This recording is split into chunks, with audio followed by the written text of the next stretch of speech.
अंदर इतने सारे रिकॉल टावर्स मौजूद नहीं है। वही गॉडला एक सरप्राइज किया यहाँ पे एडमिनो ने अपने अपोनेंट को 8 बेट। इस फाइट में जीत हासिल करनी ही पड़ेगी उनको। वही गॉडला की बात की जाए, उनके लिए भी जरूरी है कि जोन के अंदर की अपनी जगह को डिफेंड कर पाए वो।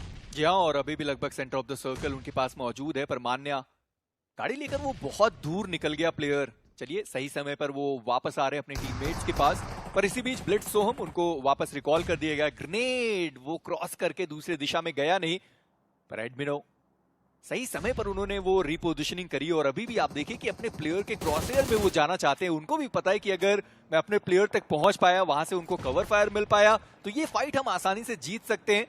जूसी जो डाउन हुए थे उनको वापस रिकॉल किया गया, पर गॉडलाइक जो दो प्लेयर्स हैं वो उनसे बहुत ज्यादा दूर हैं। पर इसी बीच गॉडलाइक वर्सेस ऑर्डरबर्ड्स, उनकी फाइट की यहाँ पर शुरुआत हुई है। मान्या वो डाउन हुए, रिवाइवल का मौका हालांकि अभी भी मिलने वाला है, पर जोन का ये शिफ्ट K9 को भी फायदा देकर जाएगा, टीम सोल उनको भी फायदा देकर जाएगा। पर एस्पावर उनका पलटवार, जहां पर लॉबस्टर जो बहुत ज्यादा दूर थे जोन के अंदर पहुंचे तो सही, पर आते ही उनका स्वागत किया गया। देखिए, अभी ब्लू जोन को आउटरन किया है, अब अगले जोन में जाना थोड़ा सा एक चुनौती रहेगा। बट टीम सोल क्या कम जोन के अंदर, अब यहां से मैच को बड़ा बनाया जा सकता है। वहीं गॉडलाइक मान्या को रिवाइवल मिल चुका है, ऑटोबॉट्स भी तैयार है लड़ने के लिए। हालांकि बाहर से आने की कोशिश कर रहे थे, अब वो बैकफुट पे, बट गॉडलाइक निर्णय कर दिया गया है कि अब रश की बारी है।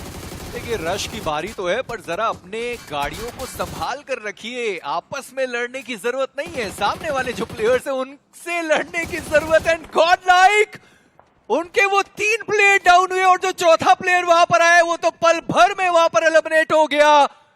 गॉडलाइक वो फाइट लेने के लिए तो आए, पर देखिए आपस में ही भिड़ गए और गायब होगा इस मैच से। जी हाँ, पर अब गॉडलाइक वर्सेस एचबी उनकी भी फाइट की शुरुआत होती हुई, जहां पर जॉनथन उन्होंने हीरो को डाउन किया, हीरो उनका एलिमिनेशन। और एचबी वैसे भी उनका स्प्लिट बहुत ज्यादा बड़ा था, और इसी वजह से वो कवर फायर सही समय पर आया नहीं। अभी भी आप बनी को देखिए, अपनी टीम से बहुत दूर है। ओमेगा स्नोजॉर्ड वो गाड़ी के अंदर मौजूद है। ओमेगा एक ग्रेनेड के साथ कुछ बढ़िया तरीके से किया गया, पर क्या दरवाजा वहां पर बंद किया जाएगा?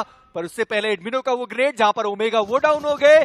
और एचबी ऐसा लगा ही नहीं कि एज अ टीम वो फाइट करने के लिए आ रहे हैं। वो दोनों ही प्लेयर बहुत दूर थे। तो ये पर आरू वो एक अलग एंगल से चले गए, एंड नोमी के पास जो एंगल है वहां से वो प्लेयर दिखाई नहीं दिया। एंड आरू एक आखिरी प्लेयर बचते अपनी टीम से। और टीम सोल वो भी यहाँ पे फाइट लेने के लिए आ चुके हैं। थर्ड पार्टी एनक्लोजर हमें देखने को मिलते हुए। क्रेटोस उन्होंने एक ओपनिंग निकाली, बट नोमी के ऊपर वो पलटवार आया। क्रेटोस वो भी सर्वाइव करे, और ऐसे में जॉनसन हुए जिन्होंने एकेओपी का फिनिश सिक्योर कर लिया। पर यहाँ पर वैल्यू ज्यादा वो टीम सोल अपने खाते में लेके जरूर जा सकती है, बट नेबुला उनका समापन होता हुआ। आरू वो अभी भी सर्वाइव कर रहे हैं, ग्रेनेड उनके हाथ में मौजूद है। और दूसरी तरफ से टीम सोल वो भी रहने वाली है। और कितने ओपन में जॉनसन चले गए, वहां पर उनको इजीली टेक डाउन किया गया। और निंजा बॉय वो है जिन्होंने वो फिनिश सिक्योर कर लिया। टीम सोल के बाद इनफैक्ट टीम गॉडलाइक के बाद वो इकलौते खिलाड़ी यहाँ पे बचे। आरू वो उनका फिनिश लेकर के जाएंगे, ताकि अगर कोई टीम इस ओर आ रहे तो उनके लिए मुसीबतें बढ़े। बट जॉनथन उनके सामने क्लच गॉड आ गए, और उनका स्वागत काफी अच्छे तरीके से किया गया। कंफर्मेशन भी आएगा, बट उसके बाद जॉनथन को भी मुश्किलों में फंसाया जाएगा। और मैं इसी चीज की बात करने ही वाला था कि ये खराब रणनीति है टीम गॉडलाइक की। जब सारी टीम सेंट्रल अप्रोच खेल रही है, तो आप सेंटर का एडवांटेज होने के बावजूद इतना बड़ा स्प्लिट रख रहे हैं। आप सोचिए कितनी देर हो गई, अभी तक कोई प्लेयर यहाँ पर आया तक नहीं, और आपको इंडिविजुअल ब्रिलियंस ही दिखानी पड़ेगी। और इस पावर वो ब्रिलियंस अभी तक उन्होंने बढ़िया दिखाई भी है। चलिए, अभी तक वो प्लेयर नहीं आए अपने दूसरे प्लेयर को बचाने के लिए, और इस पावर वो अकेले अब यहाँ पे फंस से चुके हैं। देखना ये कि क्या वो क्लच एग्जीक्यूट करके जा पाएंगे। एक 1v3 की चुनौती वो उनके सामने रहने वाली है। साइरेक्स वो अपने आप को हील करने की कोशिश करते हुए समय थोड़ा लिया जरूर जा रहा है। बैकलाइन में भी एक फाइट चल रही है, टीम सोल वर्सेस एएक्स। यहाँ पे एक दूसरे को काफी ज्यादा नुकसान पहुंचाया गया, लेकिन उसके बाद ये इम्पैक्ट काफी ज्यादा बेटर साबित हुआ। मान्या जरूर वहां पे आने की कोशिश में, लेकिन एस्पावर उन्हें गिराया जाएगा, कोई फर्क नहीं पड़ेगा।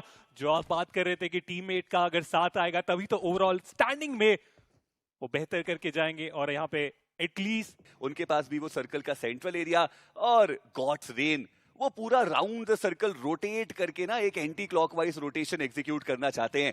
आखिरी के स्टेजेस में हम देखते हैं कि डबल डिजिट कर लेते हैं। चलिए, K9 के पास भी चैलेंज आ चुका है, देखते हैं किस तरीके से वो डिफेंड करेंगे। जी हाँ, और नाइट उनके करीब वो जो ग्रेनेड है वो जाएगा, बट उन्होंने अपने आप को रीपोजिशन किया। क्या बढ़िया पलटवार हमें देखने को मिला। और आप ये देखिए, K9 की जो कैवलरी है वो भी यहाँ आने की कोशिश कर रही थी, बट उसके बीच में उन्होंने वो ओपनिंग नॉक निकाला। नाइट वो नॉक उनको निकालना था, चलिए देर सही वो नॉक निकालते हुए नजर जरूर आए। और अभी भी जो पल्ला है वो मुश्किल है ये कहना कि किसका भारी। K9 वो 2 प्लेयर्स के साथ आगे बढ़ने की कोशिश कर रहे हैं। ये रिकुशे करके जो Wow. ग्रेनेड है वो आगे जाएगा और फाइनली वो जो कनेक्शन है वो आ चुका है। K9 उनके 3 प्लेयर सरवाइव कर जाएंगे, नाइट को रिवाइव कर रहे। देखना इंपॉर्टेंट रहेगा कि कितनी जल्दी हिग बोजोन वो फाइट को खत्म। कुछ शॉट जो है वो दिए जा रहे हैं लॉबस्टर के द्वारा। दूसरी तरफ एडमिनो उन्होंने चंदन को डाउन किया, सर्वर को डाउन किया। एडमिनो वो तो एक डिफरेंट लेवल पे देखने को मिल रहे हैं।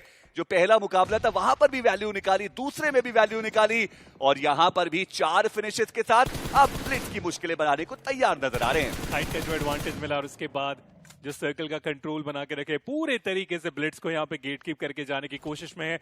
और ब्लिट्स वो टीम है जो कि हर मैच में आके अच्छे खासे पॉइंट्स निकाल के जा रहे थे, लेकिन यहाँ पे चीजें थोड़ी उनके अगेंस्ट फिलहाल जाती हुई।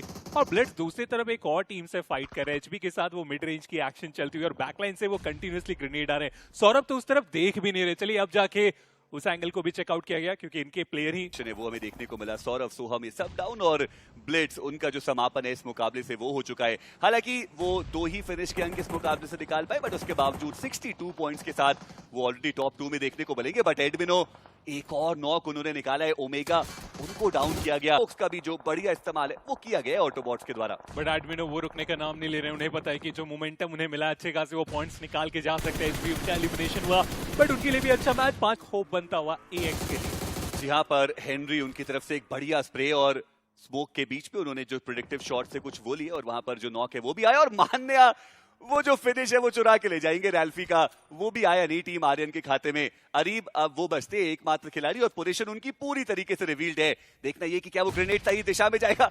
ये क्या हुआ, वो खिलाड़ी मोमेंटम की वजह से वो उस ड्रॉप के ऊपर बैठ गए। पर चलिए सही से ऊपर वो ग्रेनेड का इंपैक्ट बनाना चाहते थे लेकिन वो हुआ नहीं और अब ग्रेनेड की संख्या समाप्त हो गई है तो सीधा एडमिनो गाड़ी लेके आगे जाएंगे।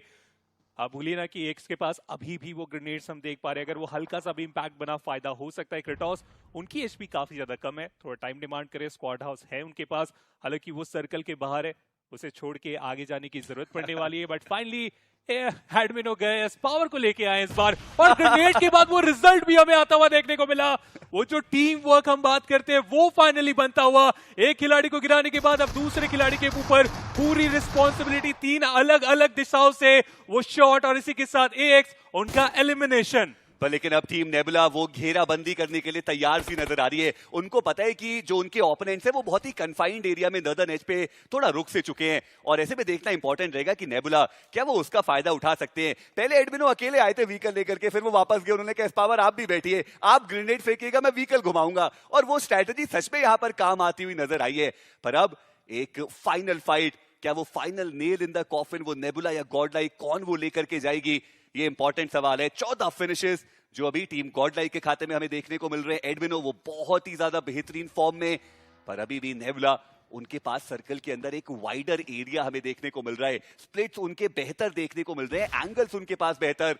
और ऐसे में जो सेंट्रल अप्रोच है, सिंस अब सर्कल श्रिंकिन होना स्टार्ट होगा, वो भी कंपैरेटिवली बेहतर जो नेबुला के पास मौजूद। बट सारी बातें एक तरफ, आप इंडिविजुअल परफॉर्मेंस देखे एडमिनो 8 टोटल फिनिशर निकाले जा चुके हैं उस खिलाड़ी की तरफ से और टीम के टोटल यहाँ पे 14 है, तो कमाल का वो फिनिश निकाला गया। बट कार जैसा आपने बताया उसकी शुरुआत हो चुकी है। मान्या जैसे ही आगे बढ़ेंगे, क्रेटोस देख लेंगे, इनिशियल लॉक निकाला गया, काउंटर भी यहाँ पे करने में हुए कामयाब। जो फाइट 3v3 की थी वो अब 2v2 पे आ चुकी है। ऐसे में रिवाइवल जो पहले देंगे, पहले जो ग्रेनेड से वो इंपैक्ट क्रिएट करेंगे, चिकन डेयर की पॉसिबिलिटी उनकी बढ़ जाने वाली है। फीनिक्स साइडलाइन से वो ग्रेनेड किए, एडमिनो उन्हें गिराया जाएगा। पावर आखिरी खिलाड़ी इस मोड़ पे जहां पे सामने से नेबुला की वो 2 खिलाड़ी आने वाले और उसके बाद ये final grenade nebula e sports लेके जाएंगे विनर चिकन डिनर। और जो इनका राना है